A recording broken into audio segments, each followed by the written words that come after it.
Welcome back, my dear nighttime wanderer. I'm very glad that you found your way here tonight. However, the days have been turning for you lately. Busy or quiet, tangled or clear, you've still found the soft little gap between one breath and the next. As we settle into the new year and the days begin to gather their own momentum, it's easy to feel ourselves swept along by errands, conversations, responsibilities, and routines.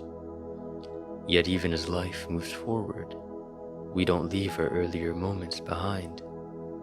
They travel with us, stitched quietly into the lining of who we are, much like a breeze that lingers at your back on a windy day.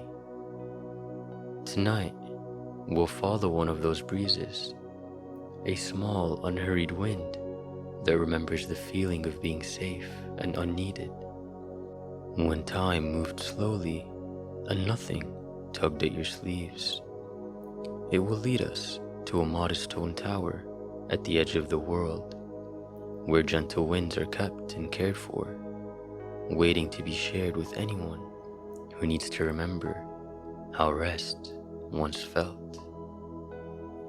For now though, let your own body settle. Feel the shape of your pillow beneath your head, the familiar weight of blankets or covers draped over you.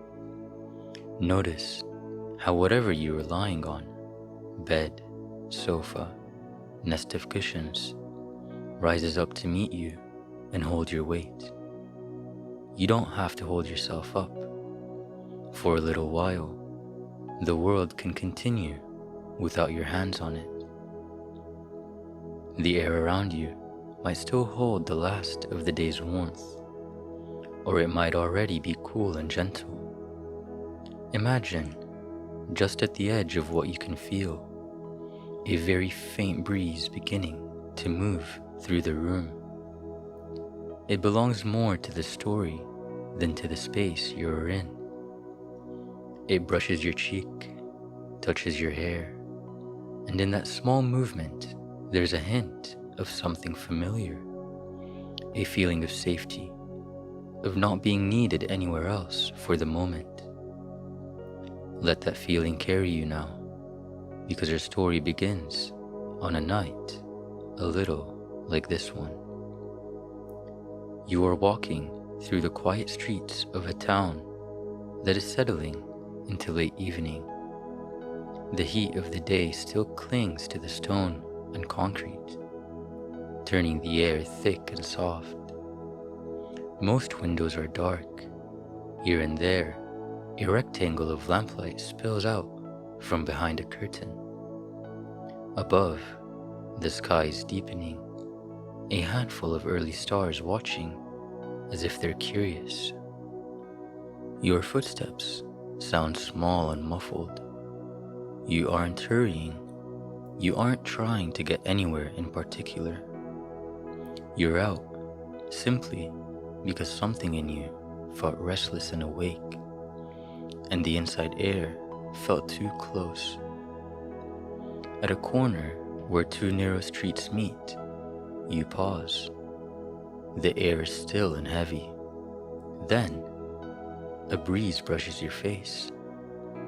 It's quiet, but unmistakable. The way it lifts a strand of your hair, the way it smells of something older than the street. There's a hint of sun-warmed grass in it, maybe the comfort of warm bread, or the dusty calm of books left open on a table. You can't quite name it yet, but your chest loosens, a small ache of recognition stirring there. The breeze slips down on the left-hand street and vanishes. Your feet have already turned to follow. You walk up the gently rising lane as it curves. The house is thinning out as you go. Garden walls give way to low stone borders and rough grass. A cat watches you from a doorstep, tail flicking lazily. The sounds of the town, the clink of dishes, the murmur of the television, they all fade behind you, step by step.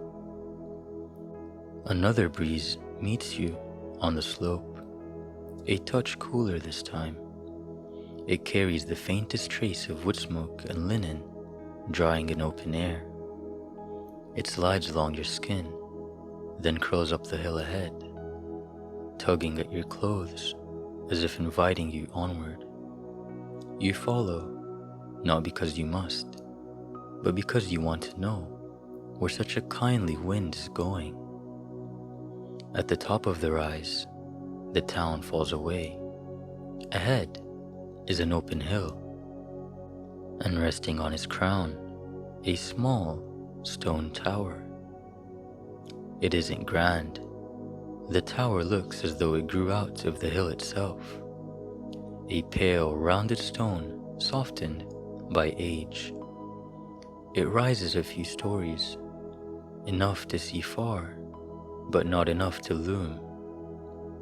A slim weather vane turns lazily at its peak.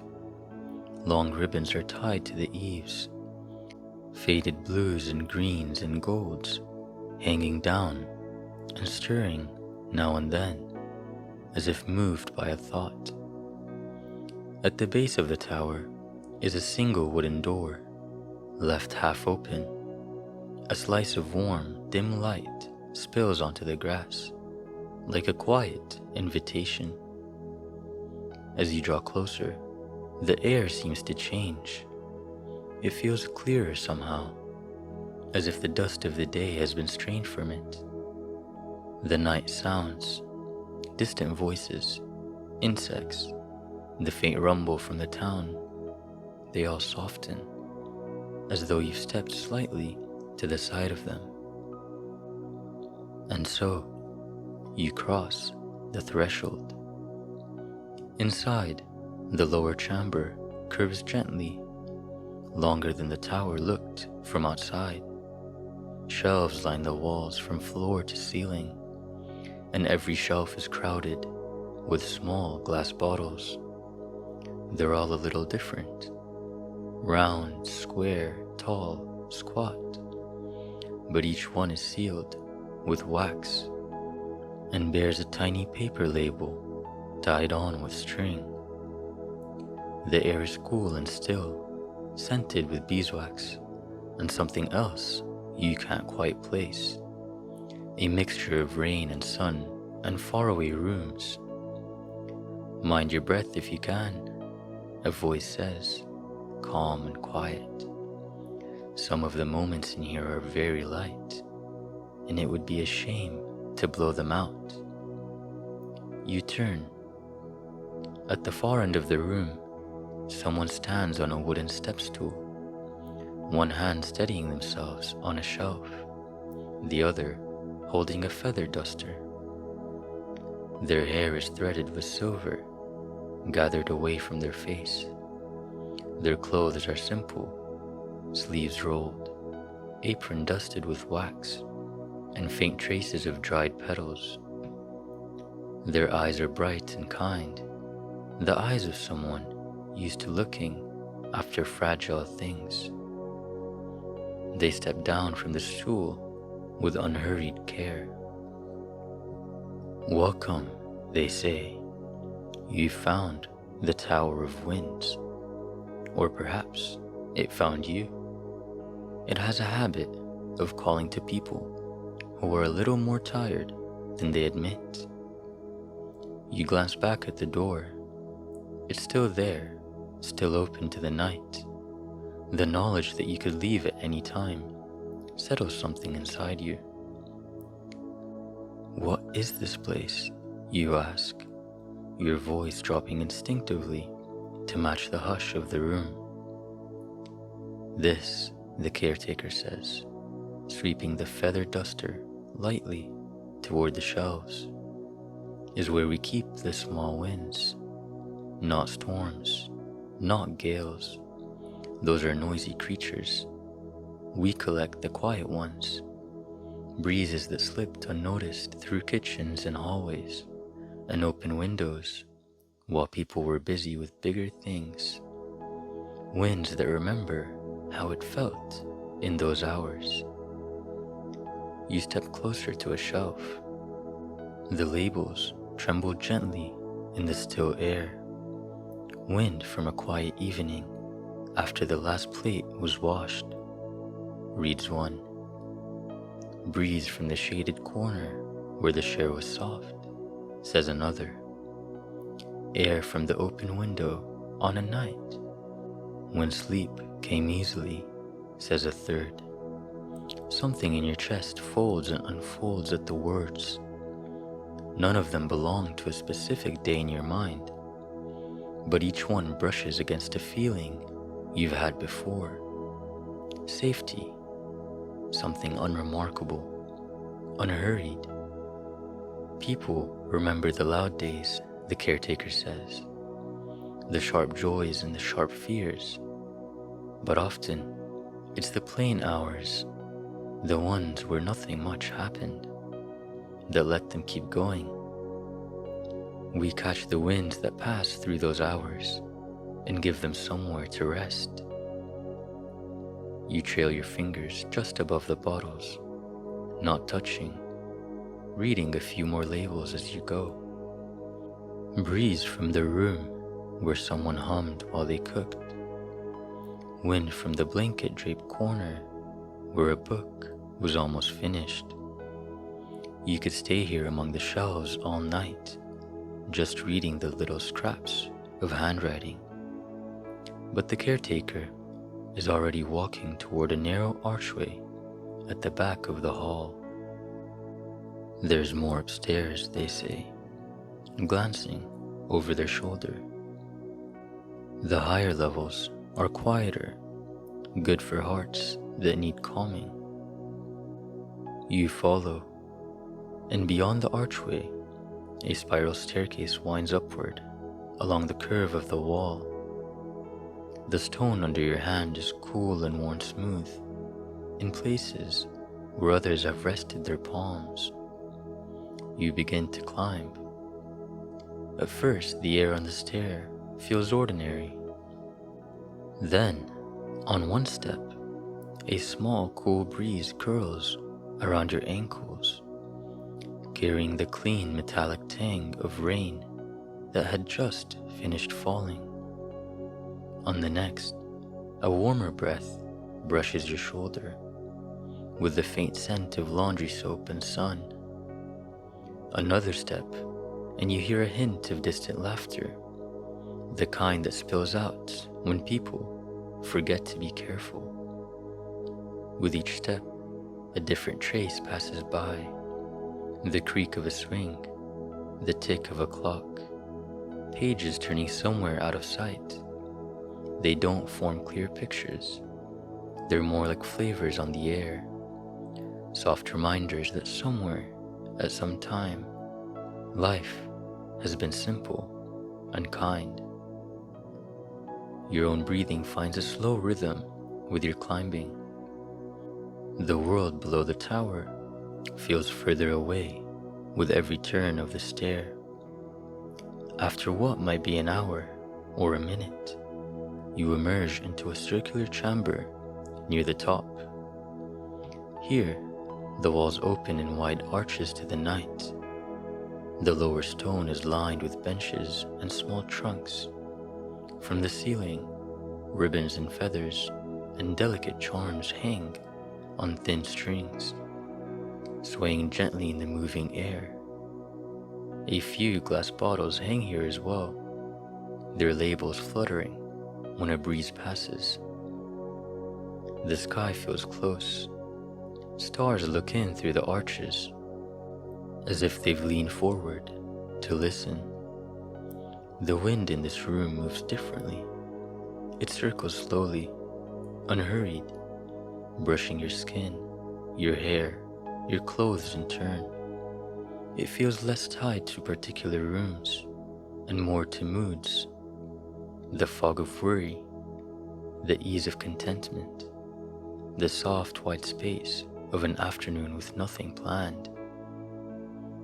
The caretaker crosses to a small stand in the center where a handful of bottles rest. These, they say, touching one lightly, are winds many people ask for. They pick up a bottle and show you the label, a breeze that feels like coming home after being away. "May I?" the caretaker asks. You nod. They break the seals and loosen the stopper. The breeze that unfurls is gentle and a little warm. It moves around you in a slow circle, and with it comes the sense of stepping through a familiar doorway, the weight of a key in your hand, the soft sound of something settling back into place, the comfort of being where you don't need to explain yourself. Nothing in your mind is sharply in focus. There's no specific hallway or door. There's only the feeling of return, warm and hollow and full all at once. When the breeze fades, it leaves a soft ache in your chest, the pleasant kind that makes your eyes want to close. The caretaker stoppers the now quiet bottle. That one, they say, tends to loosen a few knots. They set it aside and pick up another. Its label is written in a careful hand. Wind for a night when you need to remember you're allowed to rest. This seems about right, they add, studying you for a heartbeat. If you're here, you've likely been trying very hard. They open this bottle with the same care. The breeze that emerges is quieter still. It spirals slowly up from the floor and around your body, cool enough to clear some of the fog from your thoughts, warm enough not to startle. It carries the sense of a morning with no alarm set, a day with nothing marked on the calendar. As it moves around you, something in your chest unclenches. The tension you've been holding without noticing starts to loosen. The air itself seems to say, you don't have to earn every moment of stillness. You are allowed to cease moving for a while. When the wind thins and settles, your limbs feel heavier, pleasantly so. The room seems softer around the edges. The caretaker's eyes crease at the corners. That's better, they murmur. The tower doesn't ask anything of you. It just offers what it has. They go to a low drawer beneath one of the benches and slide it open. Inside, in neat rows, rest empty bottles with blank labels already tied on. The caretaker takes one out and brings it back to you, along with a soft stick of wax and a stub of pencil. The winds you felt tonight, they say, belong to many places and many people. They came here when they were finished with their old work. But there's one wind only you can give us. They place the empty bottle in your hand. The wind from today. Today, you ask. All the air that's touched you, the caretaker says. The held breaths and the sighs, the tired exhalations, the small stolen moments when you did feel a little bit okay. If you like, you can let them rest here instead of taking them into your dreams.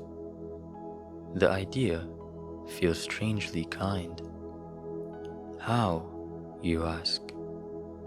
Breathe it out, they simply say. We'll keep it. You lift the bottle toward your lips, close but not touching. You draw a slow breath in through your nose, filling your lungs. your chest expanding against the inside of your clothes. You hold it gently for a heartbeat, and as you breathe out, you imagine the whole day moving with that breath. You don't have to list everything that happened. You just let the sense of it flow. The conversations, the tasks, the worries that nibbled at the edge of your thoughts, the tiny moments of comfort you barely noticed at the time. All of it pours out toward the waiting glass. For a moment, you see a faint shimmer in the bottle, as if the air inside it has thickened into soft light. Then, the caretaker presses in the stopper, sure and swift, and the shimmer stills. There, they say, you don't have to carry it any further. They warm the wax between their fingers and seal the stopper with a practiced twist. Then they hand you the pencil. Give it a name, they ask. It doesn't have to be perfect, just something that feels true enough. You think for a moment, then you bend over the tiny label. Your hands move quietly. Wind from a day I'm allowed to set down. You pass the bottle back. The caretaker reads the label and smiles with real satisfaction. A good wind, they say. It will be in gentle company. They cross to a nearby shelf where a small empty space waits between two bottles. One reads, "Air from an evening when someone finally exhaled." The other, "Breeze from a day that ended softer than expected." Your bottle nestles neatly between them. Knowing that your day is resting among so many others makes it feel different, finished enough, not erased, not ignored, just stored. The caretaker returns to you. You look heavier in the nicest way, they say, weighted down with the rest. You're welcome to doze here if you like, but if you'd rather sleep where you began, we can send you back on a wind that knows the way. The thought of your own pillow tugs at you. Your eyelids feel heavier now, the room gently swaying as if already turning into a dream. I'd like to go home, you say. Of course, the caretaker's smile is warm. Come along, the return journey is always easier. Instead of leading you back to the stair, they guide you to a narrow door set into stone between two benches. You could have sworn it wasn't there before. Its wood is smooth where many hands have pushed it, open and closed. When the caretaker turns the handle, a faint glow seeps around the frame. A breeze drifts out, warm and familiar, carrying the soft scent of your own room. Laundry, paper, the particular mix of things that makes a space yours. This wind will take you back, the caretaker says. You don't need to do anything clever. Just walk and breathe. Sleep will do the rest. You step through the doorway. A short corridor stretches ahead. More suggestion than structure. The floor beneath your feet feels smooth and steady.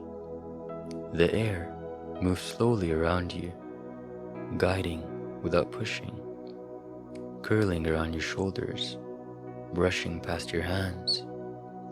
With each step, the tower fades behind you, not forgotten, just a little further away. The scents and sounds in the air shift.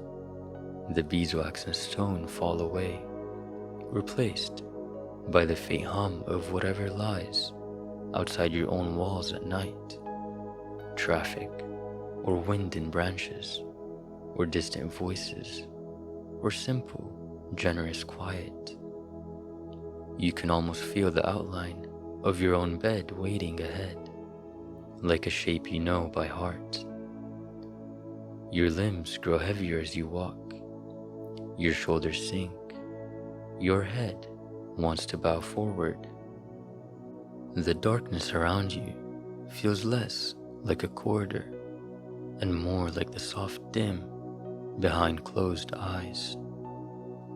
When the glow at the end of the passage opens up, it isn't into another room of the tower. It's into your own space. You find yourself standing by your bed, or whatever place you chose to rest before the story began. The angle of light, the familiar pattern of shadow, the small sounds in the background all say home. The breeze moves past you one last time, smoothing your pillow, tugging your blankets into place, then thinning into the ordinary air. You sit, then lie down. The mattress dips in the way it always does. Your head sinks into the pillow. The covers fold over you, wrapping you in cloth that knows your shape. If you pay attention, you can still feel a trace of the tower in the room.